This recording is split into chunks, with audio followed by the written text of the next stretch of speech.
Hello everyone, आज हम class part 2 करेंगे और अभी मैंने रिसेंटली अपने चैनल का नेम चेंज किया है, so please like share and subscribe my channel. आज हम पार्ट 2 करेंगे क्लास का। तो लास्ट क्लास में हमने क्या किया था, जल्दी से रिवाइज करते हैं। A clause is a group of words which includes a subject and a verb.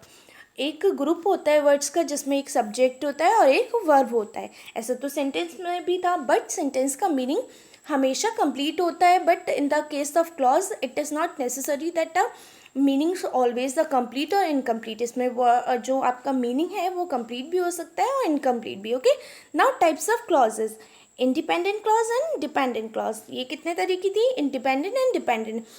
Independent clause does not depend on another clause for its meaning. क्या है, वो अपने मीनिंग के लिए कभी भी दूसरी क्लॉज पर डिपेंड नहीं रहती है। एंड डिपेंडेंट क्लॉज, जैसे उसके नाम से पता चल रहा है, डिपेंड रहती है। Okay, dependent clause always depends on another clauses for its meaning. अपने मीनिंग के लिए हमेशा दूसरी क्लॉजेज पे डिपेंड रहती है। Now types of clauses, clauses के टाइप्स मेनली मैंने आपको बताया। Independent clause and dependent clause two types की होती है। इंडिपेंडेंट क्लॉज का मीनिंग अपने आप में कंप्लीट होता है, इसलिए इसके और टाइप्स नहीं होते हैं। बट डिपेंडेंट क्लॉज दूसरी क्लॉज पे डिपेंड करती है, इसलिए इसके 3 टाइप्स होते हैं, noun clause, adjective clause and adverb clause. Okay, ये 3 टाइप्स की होती है। फर्स्टली हम देखते हैं नाउन क्लॉज। चलिए, noun clause is a dependent clause. Dependent clause होती है जो हमें पता है that acts as a noun. Okay, जो नाउन की तरह कार्य करती है। आपको पता है ये नाउन कौन से होते हैं, ठीक है। और जब भी आपको क्लॉज को रिकॉग्नाइज करना है कि वो नाउन क्लॉज है, एडजेक्टिव क्लॉज है और एडवर्ब क्लॉज है, मेरे अकॉर्डिंग आप हमेशा उसके मीनिंग के अकॉर्डिंग ही चलिएगा। ओके, मीनिंग ही बेस्ट वे है क्लॉज को फाइंड आउट करने का।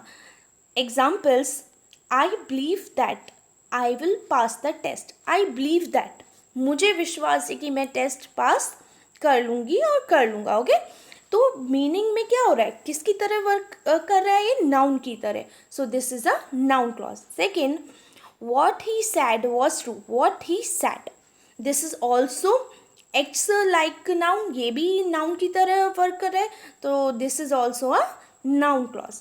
Now second, executive clause. Executive clause क्या होता है, आपको पता है एग्जेक्टिव क्या होता है, विशेषता बताना। ठीक है, जो वर्ड्स किसी की विशेषता बताते हैं वो क्या होते हैं, एग्जेक्टिव से होते हैं। ठीक है, क्वालिटी बताते हैं। So an adjective clause, also called relative clause, is a dependent clause that modifies a noun or pronoun. इसको क्या बोलते हैं हम, relative clause भी बोलते हैं। ओके, और ये क्या करती है, मॉडिफाई करती है नाउन और प्रोनाउन को। अभी मैंने बताया क्वालिटी बताती है, उसकी विशेषता बताती है। चलिए एग्जाम्पल्स देखते हैं। The time which is lost for ever. यहाँ पे क्वालिटी बताई जा रही है किसकी, टाइम की। कौन से टाइम की, जो लॉस्ट हो गया है, जो बीत चुका है। ठीक है, तो अब हमें इसके मीनिंग से ही क्लियर हो रहा है ये कौन सी क्लॉज है, एग्जेक्टिव क्लॉज है। क्यों, क्योंकि ये एग्जेक्टिव की तरह कार्य कर रही है। Second is, I have a chain. मेरे पास चेन है which is made of gold, जो गोल्ड की बनी हुई है। अब यहाँ पे भी हमको क्लियर पता चल रहा है कि ये चेन की क्वालिटी बता रहा है जो गोल्ड की बनी हुई है। ठीक है, क्वालिटी यहाँ पे बताई जा रही है, ये रही आपकी। तो ये आपकी कौन सी क्लॉज है, एग्जेक्टिव क्लॉज है ये भी। Okay, now third one is adverb clause. ये हमारी लास्ट क्लॉज है, कौन सी है ये, adverb clause. An adverb clause is a dependent clause. ये भी डिपेंडेंट क्लॉज होती है that functions as an adverb. Adverb clause क्या होती है, जो एडवर्ब की तरह कार्य करती है। अब एडवर्ब क्या होती है, एडवर्ब जैसे ही एडवर्ब उसके नेम से पता चल रहा है, वर्ब में कुछ वर्ड्स ऐड कर देना जिससे उसका मीनिंग और इम्प्रेसिव हो जाए और क्लियर हो जाए। तो वो वर्ड्स जो उसके वर्ब के मीनिंग को और क्लियर बनाते हैं, इम्प्रेसिव बनाते हैं, वो हमारे एडवर्ब्स होते हैं। ओके, सिंपल लैंग्वेज में ये, that is the entire clause modifies a verb an adjective और अनदर एडवर्ब। ये किसको मॉडिफाई करती है, वर्ब को भी करती है, एडजेक्टिव को भी करती है और दूसरी एडवर्ब को भी करती है। Okay, now examples, he passed because he worked hard. अभी आपको एडवर्ब मिल गया, उसने, वो पास हुआ क्योंकि उसने कठिन परिश्रम किया। कैसा परिश्रम किया, कठिन, हार्ड। सो आपको पता चल गया ये एडवर्ब है। So this is our adverb clause. Okay, this is our adverb clause. Second is, will you wait till I return.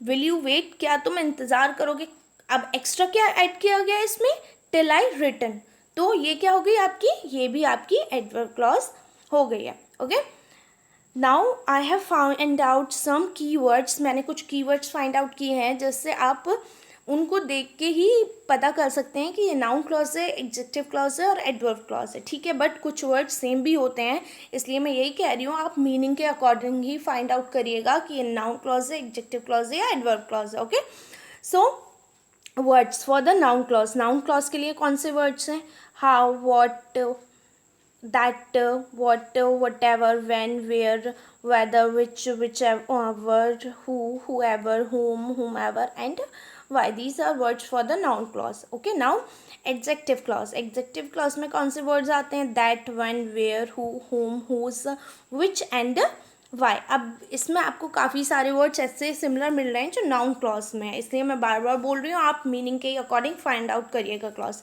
Then adverb clause, adverb clause में कौन से वर्ड आते हैं, which, where, because, until, after, than, since, whether, though, although, where, is, sorry, if, as soon as, so that and such as and many other words. Okay, ये keywords कुछ दिए हैं, but again मैं यही बोलूँगी, आप हमेशा clause को उसके मीनिंग के अकॉर्डिंग फाइंड आउट करिएगा, मैंने बहुत क्लियरली आपको समझाया है। Okay, so clause topic is close for today. Today मतलब आज हमारा क्लॉज का टॉपिक फिनिश हो चुका है, क्योंकि हमने क्लॉज को फुली कवर कर लिया है।